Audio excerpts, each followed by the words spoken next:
하나님께서 우리에게 주시는 말씀 같이 보겠습니다. 마태복음 7장 7절에서 11절까지 말씀입니다. 제가 받들어서 읽겠습니다. 구하여라 그리하면 하나님께서 너희에게 주실 것이다. 찾아라 그리하면 너희가 찾을 것이다. 문을 두드리라 그리하면 하나님께서 너희에게 열어주실 것이다. 구하는 사람마다 얻을 것이요 찾는 사람마다 찾을 것이요 문을 두드리는 사람에게 열어주실 것이라.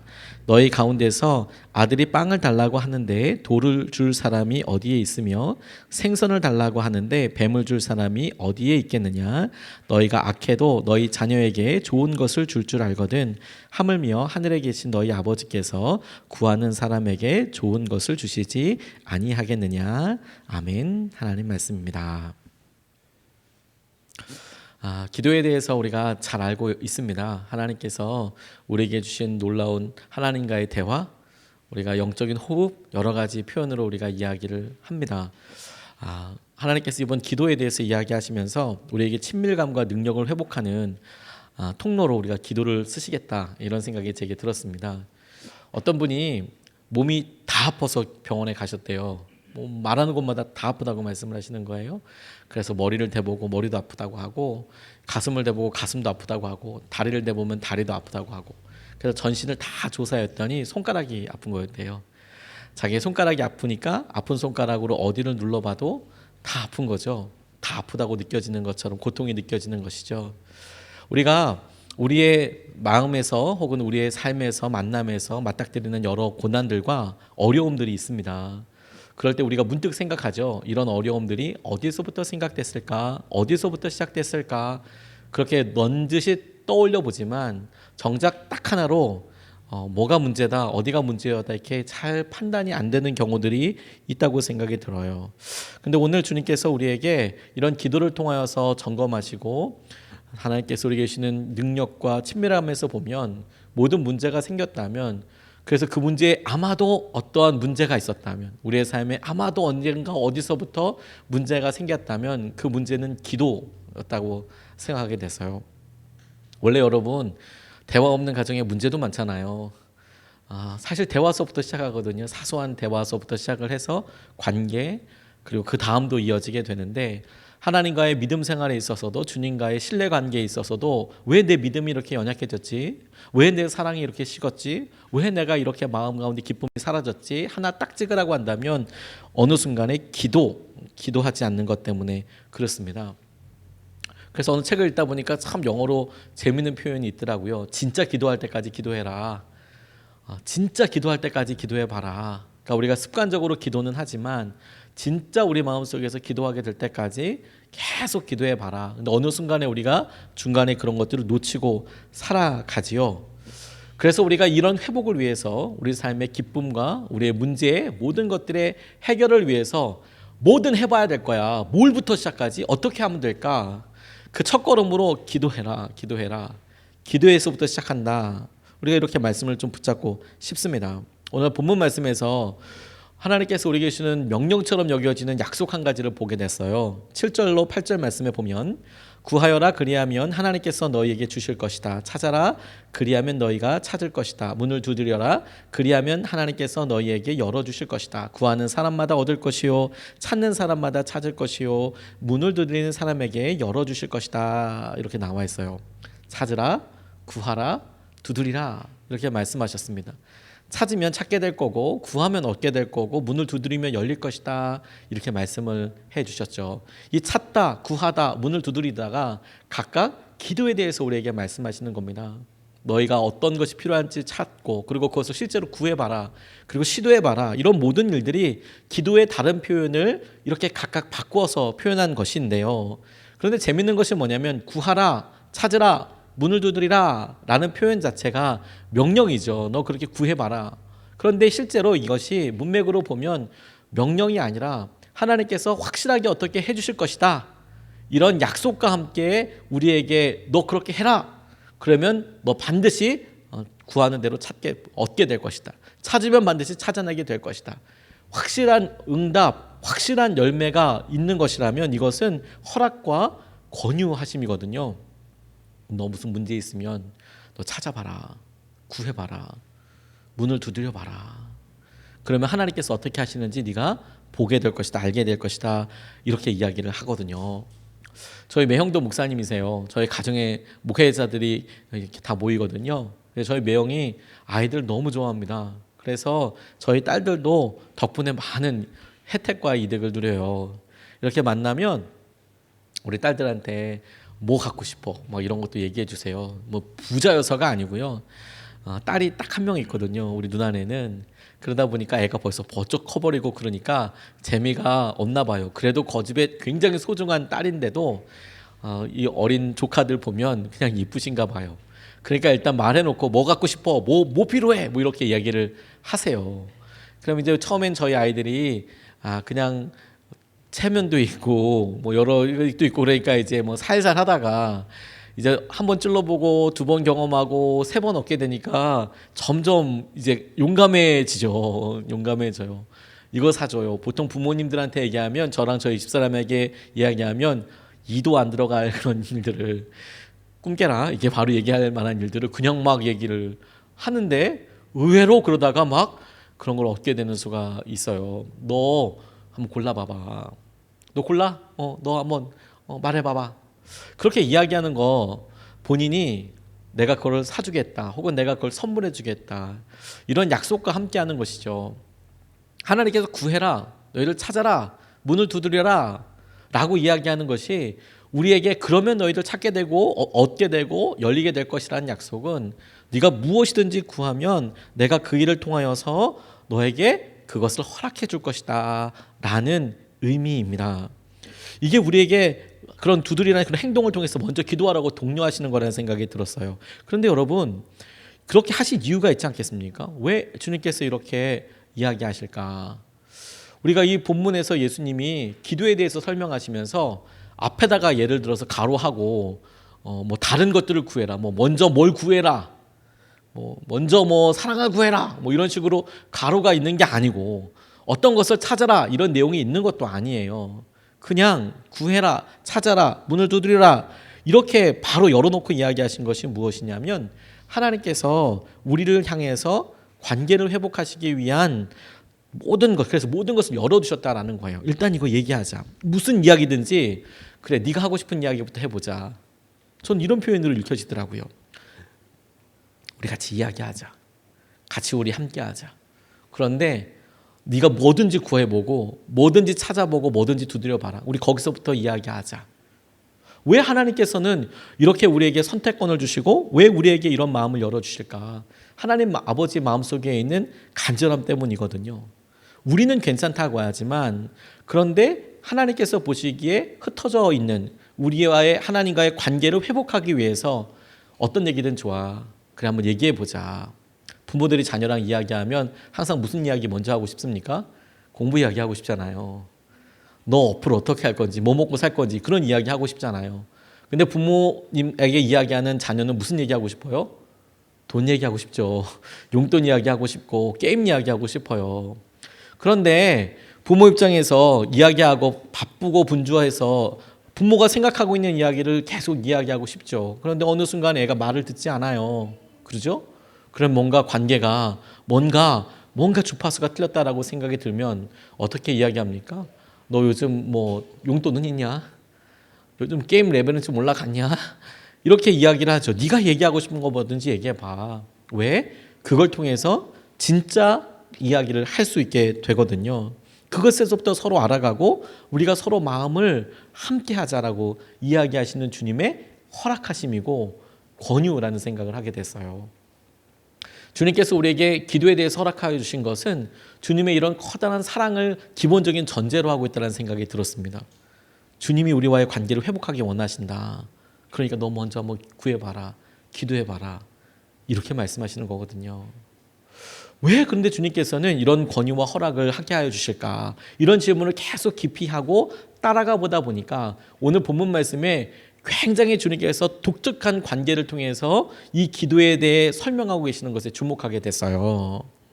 9절, 10절, 11절 말씀에 보면 이렇게 나와 있습니다. 너희 가운데서 아들이 빵을 달라고 하는데 돌을 줄 사람이 어디에 있으며 생선을 달라고 하는데 뱀을 줄 사람이 어디에 있겠느냐. 너희가 악해도 너희 자녀에게 좋은 것을 줄 알거든. 하물며 하늘에 계신 너희 아버지께서 구하는 사람에게 좋은 것을 주지 아니하시겠느냐. 저는 이 말씀에서 특별한 단어 한 가지, 아버지라는 단어를 주목하게 됐어요. 저는 그게 기도의 목적이라고 생각하게 됐습니다. 하나님께서 기도에 대해서 쭉 설명하시면서 아들이 빵을 달라고 하는데 돌을 줄 사람이라고 이야기했지만 아들이라는 표현을 보면 이 사람은 분명히 아버지일 거예요. 혹은 부모일 겁니다. 아들을 갖고 있는 사람은 부모밖에 없잖아요.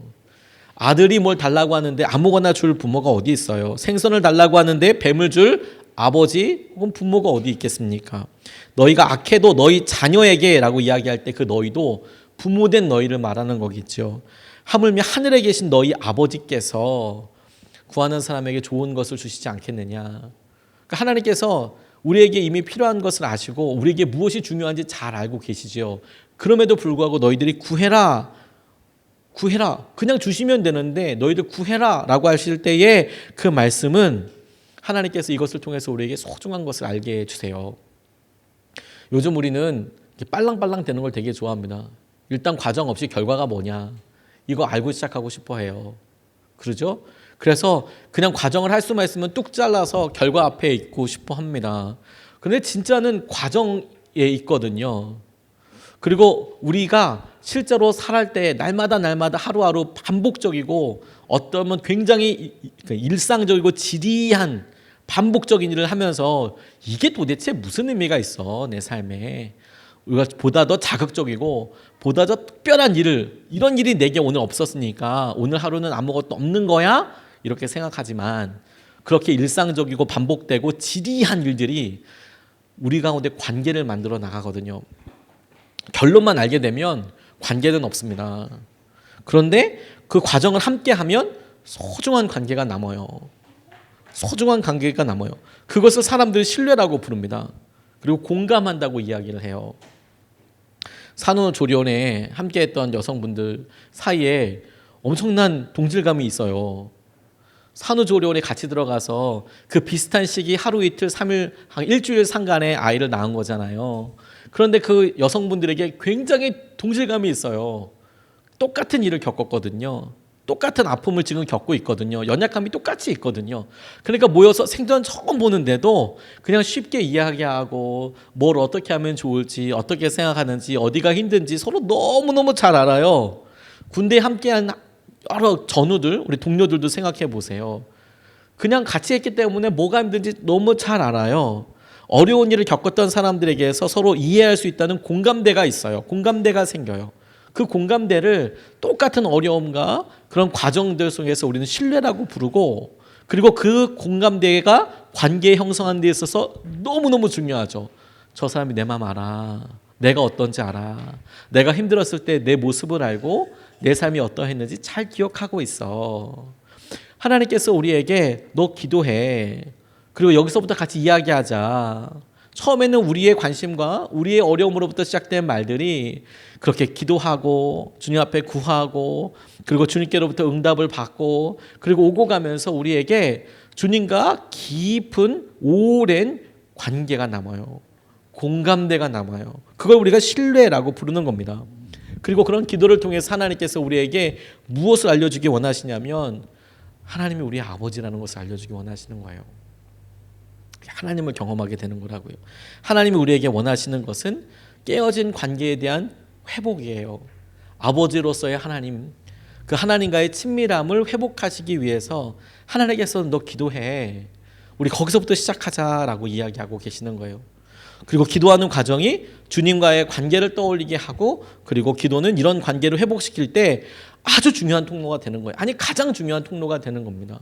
기도하기 시작했다면 일단 이야기라도 해야 그 다음 있는 것도 있는 거거든요. 아예 대화가 안 되면 아무것도 아닌 거죠.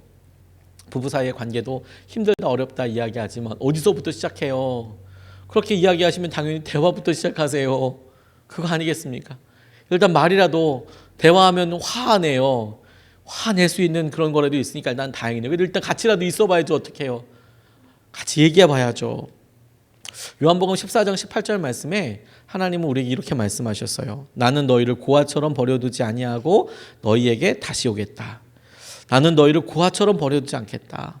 너희들이 너희 힘으로 모든 일을 스스로 책임지고 살아갈 수 있도록 고아처럼 버려두지 않겠다. 내가 너의 아버지가 되어서, 내가 너를 챙겨주는 사람이 되어서 너와 함께하겠다.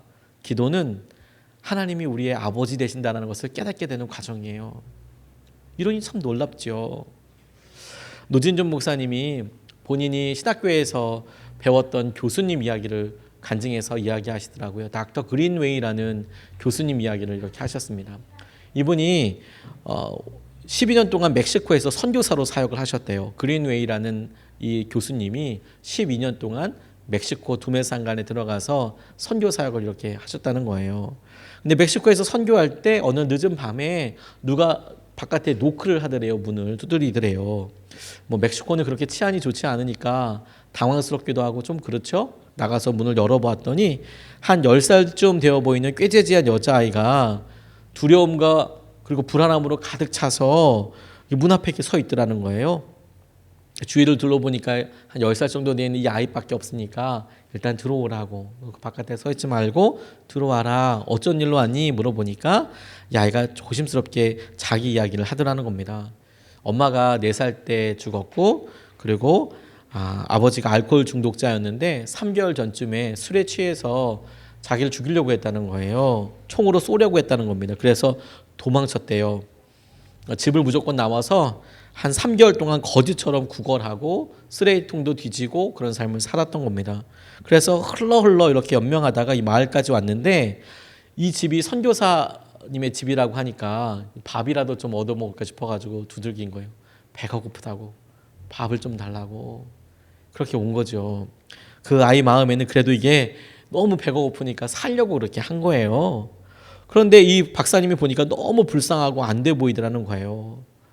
그래서 아이에게 먹을 것을 주고 당분간 집에 머물러 있으라고, 너 여기서 같이 살자, 같이 있자, 이렇게 이야기를 해줬답니다. 아이가 어디 사는지 모르지만 집에 보내는 것도 아주 위험한 일이라는 생각이 들었대요.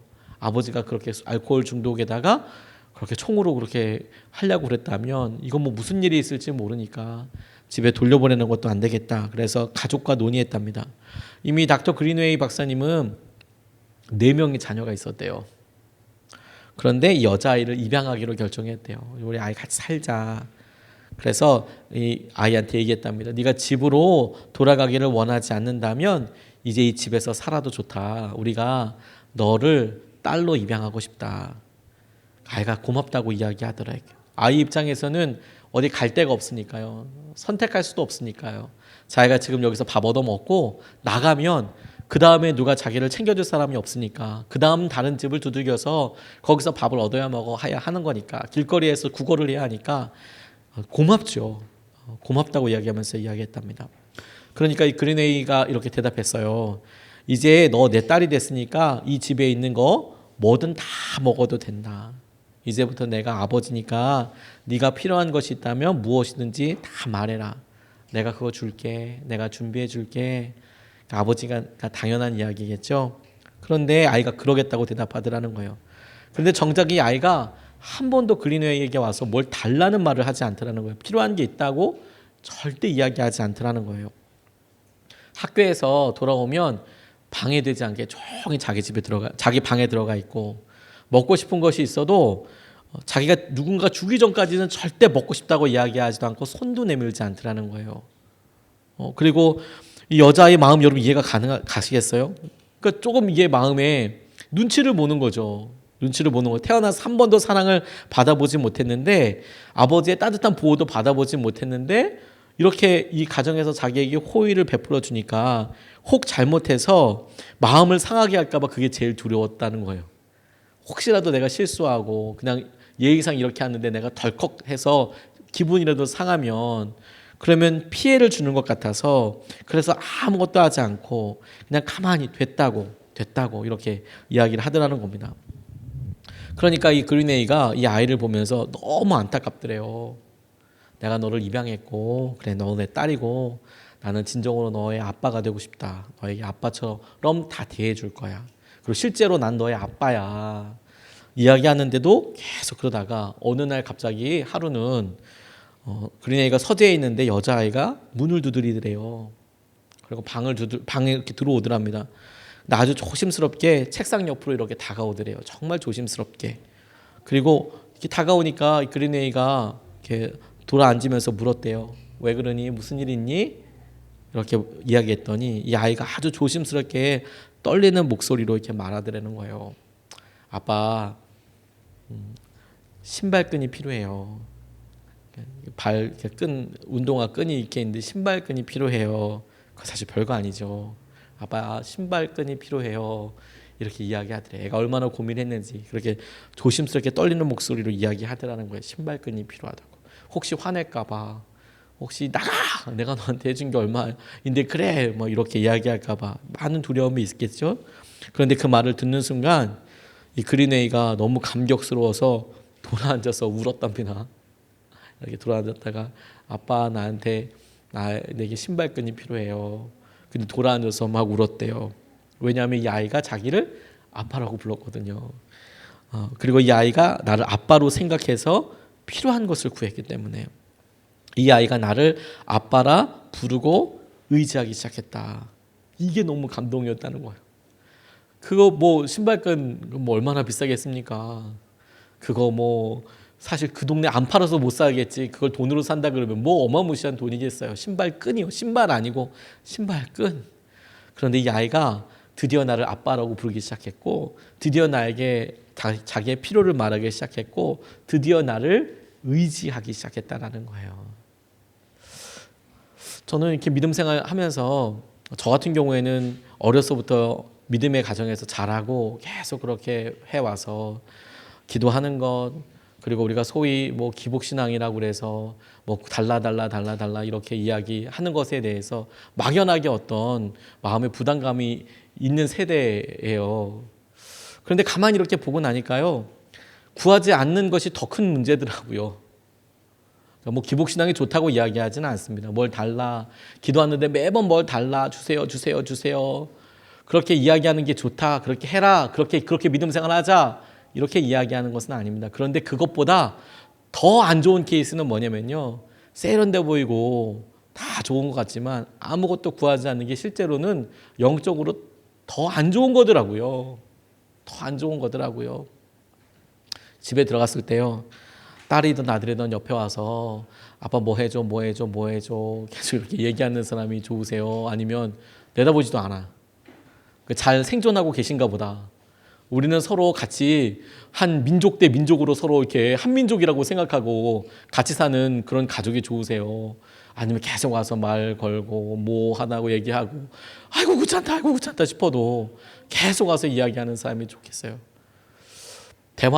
기도의 목적이 대화이고 관계라고 생각해 본다면 우리가 기도하는 것 자체가 하나님께서 얼마나 커다란 기대와 우리에게 얼마나 커다란 기회를 주시는지 몰라요. 하나님께서 기도를 통해서 당신께서 아버지 되시는 것을 우리에게 보여주시고 알려주시는 거거든요. 우리가 기도에 대해서 하나님이 아버지라고 신뢰하고 이제 그분을 찾고 그리고 구하고 두드리기로 결단하고 나면 그럼 이제 반드시 그 다음으로 우리가 가져야 될 믿음 한 가지가 있습니다. 하나님이 아주 우리에게 가장 좋은 것을 주시는 분이라는 거예요. 11절 말씀을 다시 보면 너희가 악해도 너희 자녀에게 좋은 것을 줄 알거든. 하물며 하늘에 계신 너희 아버지께서 구하는 사람에게 좋은 것을 주지 아니하시겠느냐. 하늘 아버지께서 구하는 사람에게 좋은 것을 주지 아니하시겠느냐. 그렇게 이야기하세요. 하나님은 우리에게 가장 좋은 것 주세요. 가장 좋은 것 주세요. 하나님은 선하시고 우리에게 필요 없는 것, 의미 없는 것 주시지 않으세요. 이것이 우리에게 은혜이고 능력이죠. 그게 우리에게 참 기쁨 아니겠습니까? 그런데 우리가 하나님 아버지라고 고백하면서 그분께서 우리에게 주시는 것에 대해서는 그게 좋은 거라고 잘 신뢰하지 못해요. 그래서 우리 스스로 되게 어려운 삶을 살아갑니다. 우리 가운데. 그래서 하나님에 대한 신뢰가 점점 작아들수록요. 우리 가운데 세상이 점점 더 커 보여요. 하나님이 점점 더 커 보이지 않습니까? 그러면 세상은 점점 작아 보여요. 염려 걱정이 없어져요. 그런데 하나님이 점점 작아 보이고 세상이 점점 더 커 보여요. 그 말은 세상이 점점 더 커 보이기 시작했다는 것은 그냥 하나님이 점점 좀 작아 보여요. 그래서 우리는 세상의 것이 더 좋아 보이고 하나님께서 주시는 것은 내게 별로 필요 없는 것 혹은 안 좋은 거 이런 식으로 이제 얘기하는 것 같아요. 당장 지금 제게 필요한 것은 돈 얼만큼이라 말입니다, 주님. 당장 넘어서야 될 이만큼이고 내가 당장 필요한 것은 내 마음에 있는 이 문제가 해결되는 것이고 내게 당장 필요한 것은 이런 것입니다. 하나님은 지금 우리가 이야기하는 그 문제의 고통, 어려움과 우리와 대화하고 계세요. 그래서 그 대화를 풀어가면서 하나님께서 우리에게 아버지이신 것을 계속 보여주신다고 했잖아요. 근데 그렇게 아버지 되신 그 하나님께서 우리에게 그 고백을 받으시고 참 기뻐하시고 쭉 계속해서 그 믿음의 관계를 유지하게 하실 때에 우리에게 우리가 주님을 아버지라고 부르기 시작했다면 내가 너에게 주는 것이 너한테 가장 놀라운 선물이 될 거야. 그걸 다시 믿음이라고 그래요. 우리가 필요한 것이 아니라 하나님께서 주시는 것이 내게 가장 놀라운 선물이 될 거야. 저 어렸을 때 부모님 속 많이 새겼어요. 고집이 세가지고 뭐 하고 싶은 거 있으면 그거 하겠다고 많이 우겼거든요. 어렸을 때 지금도 생각이 나는 게 있어요. 옛날도 아닙니다. 저 아주 젊으니까 그냥 몇 년 전에 저 초등학교 다닐 때 몇 년 전 초등학교 다녔거든요.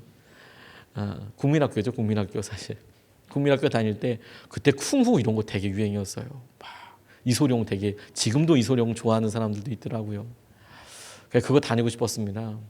저희 집 되게 힘들고 어려웠는데 제가 너무 왜소하고 작으니까 저희 아버지가 운동 하나 알려주시고 싶었나 봐요. 그런데 여기서 차씨 부자의 의견이 대립되기 시작했어요. 가뜩이나 말도 안 하는데 이 의견 가지고 대립이 됐는데 뭐냐면 우리 아버지는 태권도를 배워야 한다. 나는 쿵후 도장을 가고 싶다. 엄청 결국에는 둘 다 안 다녀! 그리고 제가 막 그랬어요. 근데 저희 아버지 그때도 논리는 뭐였냐면 너 나중에 군대 가면 태권도는 이거 다 인정도 되고 이런 얘기했어. 너 어차피 이거 똑같아. 그거나 다 똑같은데 너 건강을 위해서 그거 하는 거야. 그렇게 막 설득하셨어요. 근데 저 잘 넘어가지 않았어요. 첫 번째 위기를 둘 다 안 배우는 것으로 그냥 넘어갔거든요. 그리고 나중에는 지나고 난 다음에는 아버지 설득과 여러 회의에 넘어가서 태권도를 결국엔 배우게 됐지만 그 생각이 이렇게 나더라고요. 나중에 군대 갈 때가 되니까요. 어렸을 때 다녔던 그 도장 찾아가지고요. 혹시 군대 갈 때 도움이 될까 싶어서 단증 다시 끊고 내가 그거 있는지 확인하러 간 적이 있어요. 군대 가기 바로 전에. 그거 좀 도움이 될까. 저는 심지어 카투사여서 별로 도움도 안 되는데 일반 군인은 그거 도움 되거든요. 그래서 그럴까 싶어서 거기서 막 다시 했던 기억도 나더라고요. 부모님이 얘기한 게 도움이 되더라고요. 하나님께서 우리에게 아버지시잖아요. 가장 좋은 거 주신대요. 가장 좋은 거. 조나단 에드워드 프린스턴 대학의 학장이었을 뿐만 아니라 이 조나단 에드워드라는 분이 미국의 부흥운동에 엄청난 영향력을 주었던 분입니다. 이분이 눈이 되게 나빴답니다. 그런데 이분이 설교할 때마다 사람들이 엄청나게 많이 회개하고 돌아왔대요.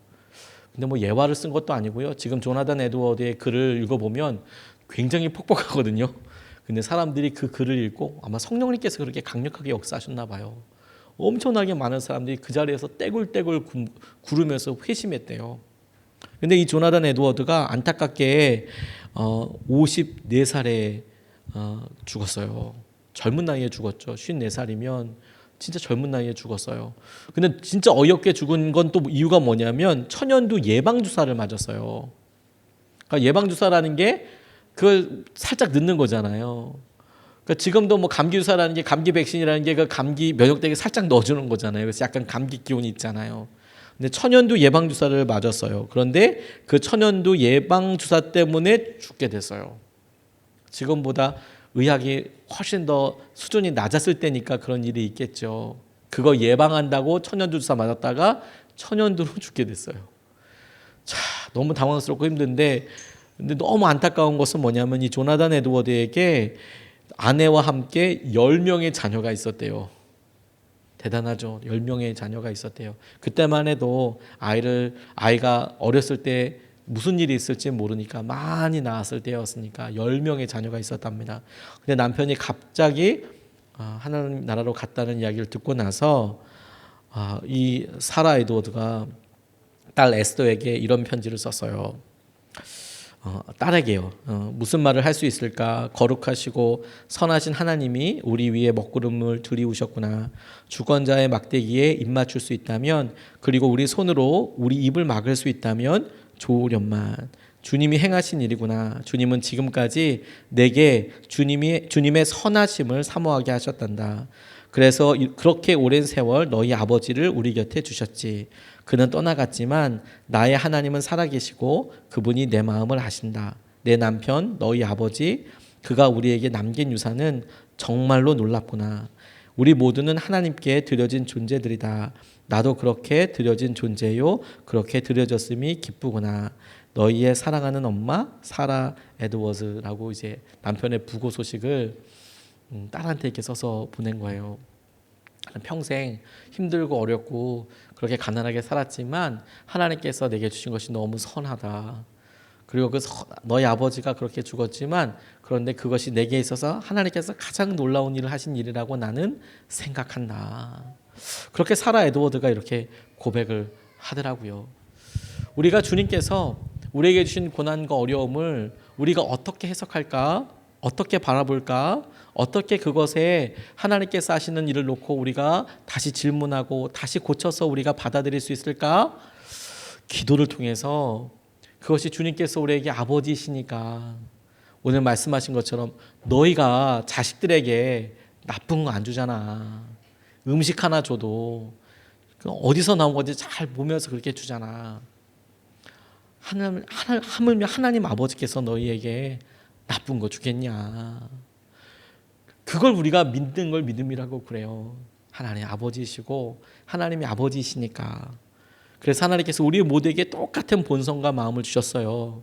우리가 자녀를 볼 때, 우리가 연약한 사람을 볼 때, 우리의 사랑하는 사람을 볼 때 우리 안에 드는 여러 보호의 마음, 우리에게 그 사람을 사랑해주고 싶은 마음, 섬기고 싶은 마음, 그런 것들을 통해서 하나님께서 알게 해주시죠. 하나님께서 그런 마음으로 우리를 지키시고 우리를 만져주고 계신다라고 주님께서 이야기하세요. 우리의 지금 마음을 진단해 볼 수 있는 질문이 있어요. 이런 기도에 대해서 내가 지금 이 기도에 대해서 잘 붙잡고 있는가? 잘 살고 있는가? 우리가 이런 설교를 듣고요. 오케이. 기도합니다. 그런데 우리가 하나님이 가장 선하신 것을 주실 것이라는 것을 믿는가? 믿어지는가? 그래, 내가 이런 어려움이 내 앞에 생겼어요, 이제. 그래, 다른 길 없고요. 내가 기도했네. 기도해야겠네. 그런데 그 기도하기로 결정한 게 그렇지. 내가 이제 기도하기로 한 거야. 야, 이제 기도하니까 응답해 주시겠구나. 이런 생각이 드는지 아니면 이 과정이 정말 힘들 거야. 심지어 이렇게 기도해도 하나님께서 별로 응답해 주시지 않을 거야. 그런 마음이 든다면 우리가 지금 하나님과의 관계 딱 드러나는 거예요. 하나님께서 이런 일들 통해서 우리에게 놀라운 은혜와 충만함과 새로운 이끄심을 우리에게 주실 거야. 그래서 하나님과의 대화에 막힘이 없기를 주님의 이름으로 축복합니다. 주님께서 우리의 삶을 붙잡으시고 이끄실 때에 우리에게 주님을 의지하고 나아가는 길과 은혜의 통로가 되게 하여 주실 줄로 믿습니다. 그래서 한번 우리 스스로 질문해 봤으면 좋겠어요. 그래서 당신은 오늘부터 기도하기로 결단하시겠는지요? 결단하게 되는지요? 내가 주님과의 관계에 있어서 그냥 여러 일들, 그냥 되어지는 상황들 그렇게 넘어가지 않고 그래서 나는 오늘 기도하기로 오늘도 결정을 하는지, 그래서 오늘도 나는 기도를 통해서 하나님께서 하실 은혜를 바라보게 될지, 그래서 주님께서 주시는 것이 가장 놀라운 통로가 되는 것을 내가 붙잡게 되는지, 그것을 통해서 주님께서 우리 가운데 이끌으시는 것을 우리 같이 보고 싶습니다. 오늘 기도에 대한 첫 번째 시간으로요, 우리 같이 이것을 붙잡고 같이 기도하고 싶습니다. 어떤 사람이 주님 찾아와서 이야기할 때, 야, 그런 것들은 기도 외에는 안 돼. 그랬더니 너 왜 그거 못 믿어? 근데 그 아버지가 자기 아들 놓고 기도할 때 제 믿음 없는 것을 도와달라고 이렇게 기도하더라고요. 제가 그거 보고 참 많은 생각했어요. 믿음 없는 것도 기도 제목이구나. 그런데 기도하는 것도 기도 제목이더라고요. 기도하는 것도 기도 제목이더라고요. 진짜로요. 그냥 내가 기도해야지라고 결정되지 않고요. 이게 영적인 문제예요. 아무리 상대방이요 마음에 열려 있어서 준비가 되어 있더라도 내게도 용기가 필요하지 않습니까? 하나님, 내가 이런 것 가지고 기도해도 됩니까? 네, 돼요. 기도하자고 이야기하시는 거예요. 기도해라, 같이 얘기하자. 주님은 뭘 원하시는데요? 라고 묻기까지 시간이 좀 걸릴 수 있어요. 근데 그거 가지고 기도하자, 이야기하자. 하나님 마음을 같이 함께하고 네 마음도 함께하고, 그래서 우리가 문제를 같이 하자, 온전히 같이 하자. 주님께서 그렇게 단추를 여시는 거거든요. 한 걸음 한 걸음 채워 나가시는 거거든요. 주님, 오늘 우리에게 주님이 찾아오셨으니 이런 친밀감과 이런 능력을 회복하기 위해서 주님과의 기도가 열리게 하여 주십시오. 주님께서 우리에게 하시는 기도로 말미암아 우리의 삶에 염려와 근심이 떨어지고 주님께 행하시는 일을 놀랍게 보게 하여 주시옵소서. 우리 같이 이 시간에 기도하시겠습니다.